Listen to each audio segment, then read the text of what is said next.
नमस्कार। आज हम गहमेरी गांव में हैं, श्री अखंड गहमेरी जी के गृह पर, जहां 3 दिन के थिएटर वर्कशॉप, जिसमें हमने फिल्म के बारे में भी, उसके डेवलपमेंट के बनाने के बारे में भी काफ़ी जानकारी दी। तो आज उसके समापन पर हमने एक छोटी सी कवि गोष्ठी का आयोजन किया है और इस अवसर पर मैं उपस्थित सभी सज्जनों और देवियों का हार्दिक अभिनंदन करती हूँ और ये आशा करती हूँ कि आप भी बड़े उत्साह के साथ इस गोष्ठी में अपने हिस्सेदारी निभाएंगे और इस कार्यक्रम का उतना ही मज़ा उठाएंगे जितना कि कवि लोग अपनी कविता सुनाते हुए उठाएंगे। तो जैसा कि नियम है, कवि गोष्ठी है तो एक अध्यक्ष भी जरूरी है। तो इस अवसर पर मैं अपनी तरफ से हमारे उपस्थित इन कवियों के बीच से सबसे कम उम्र, चितेरे, खुशमिजाज और हंसमुख इतने कि रोते हुए को हंसा दे।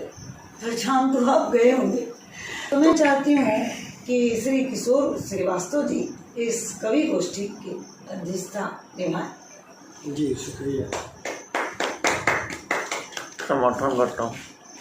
सबसे पहले हम कवि गोष्ठी का आरंभ करते हैं एक सरस्वती वंदना से, और सरस्वती वंदना का पाठ करने जा रही हैं श्रीमती रश्मि श्रीवास्तव जी।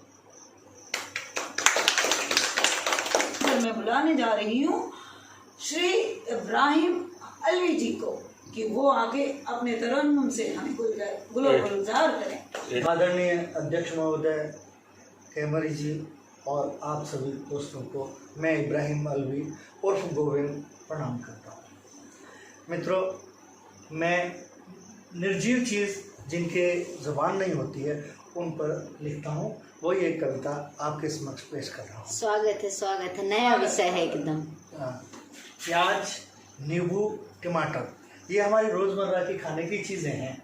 इनको हम रोज़ इस्तेमाल करते हैं। यदि ईश्वर, अल्लाह, खुदा इनको ज़ुबान दे दे तो आदमी के बारे में क्या सोचते हैं, ये मैं आपके सामने रख रहा हूँ। और दिल्ली में एक बार प्याज 60 रुपये किलो, नींबू 100 रुपये किलो और टमाटर 110 रुपये किलो हो गया था। ये भाव याद रखिए और कविता का आनंद लीजिए। एक रात प्याज आई गरीब इंसान के सपने में, बोली तू बड़ा फन्ने का बनता था अपने में, हर दम मेरी गर्दन पर हाथ रखता था, सब सब्जियों को छोड़कर मुझ पर दांत रखता था।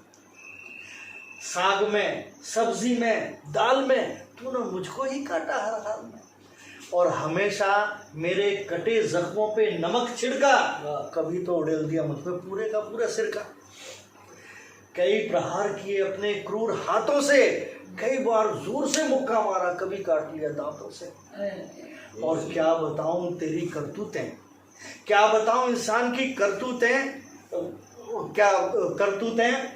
क्या बताऊं इंसान की करतूतें। मेरे कपड़े एक एक करके मेरे कपड़े उतारे, और मुझे क्या बताऊं तेरी करतूतें, कई इंसानों के बीच बाजार में मेरे कपड़े उतारे। और अब जरा मुझे खा के दिखा, हिम्मत है तो मुझे, अब ज़रा मुझे हाथ लगा के दिखा, हिम्मत है तो मुझे खा के दिखा।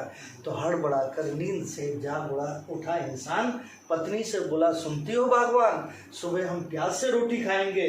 पत्नी बोली पागल हो, 60 रुपये कहाँ से आएंगे। तो इब्राहिम अजीब मजाक गरीब के साथ हो गई, उसके लिए तो प्याज भी सपनों की बात हो गई, उसके लिए तो प्याज भी सपनों की बात। वाह वाह वाह वाह, बहुत सुंदर। अब सुनिए नींबू। जी, नींबू का भाव 100 रुपये किलो। हाँ जी। तो अब नींबू आदमी के बारे में क्या सोचता, देखिए। नींबू बोला प्याज से, मैं भी तेरे साथ हूँ आज से। इस आदमी ने, डॉक्टर साहब, इस आदमी ने हमें कहीं का नहीं छोड़ा, जब जब तुझे काटा तब तब मुझे नहीं छोड़ा। शिकंजा और भी कसता है जब बनाए शिकंजी, शिकंजा और भी कसता है जब बनाए शिकंजी, मैं नींबू क्यों बना ये सोच के घबराता है मन जी। और क्या बताऊं बहन प्याज, क्या बताऊं बहन प्याज, है ये हर शनिवार की बात। सुआ घुपो के मुझ में टांगे हरी मिर्चों, दरवाजे पे टांगे हरी मिर्चों के साथ। वाह जी वाह, बहुत सुंदर। अब ये लड़ाई अब ये लड़ाई हम दोनों मिलकर लड़ेंगे। पहले आदमी के आंसू लाएंगे, फिर दांत खट्टे करेंगे। दोनों की वार्ता के बीच में आकर अकड़ कर यूं बोला टमाटर, प्याज 60 नींबू 100 बस। अरे प्याज 60 नींबू 100 बस, मुझे देखो मैं हूँ 110।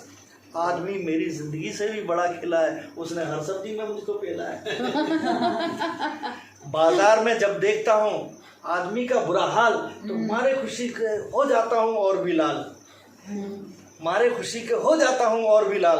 तो इन तीनों की बातें नमक सुन रहा था, और नमक के साथ हलाल जुड़ा हुआ है। तो देखिए नमक क्या कहता है कि क्यों घमंड में इतने फूल गए हो, देखकर तीनों के चेहरे की चमक यूं बोल उठा नमक कि क्यों घमंड में इतने फूल गए हो, मेरा नाम नमक है, मुझे भूल गए हो। जब तुमको काट कर निचोड़ कर सलाद बनाया है, तब आदमी ने मुझको मंगाया है, और मैंने खुद को तुम पर छिड़क कर, कुर्बानी देकर मैंने खुद को तुम पर छिड़क कर तुम्हारा स्वाद बढ़ाया है, और तुमने ही मुझे बुलाया है।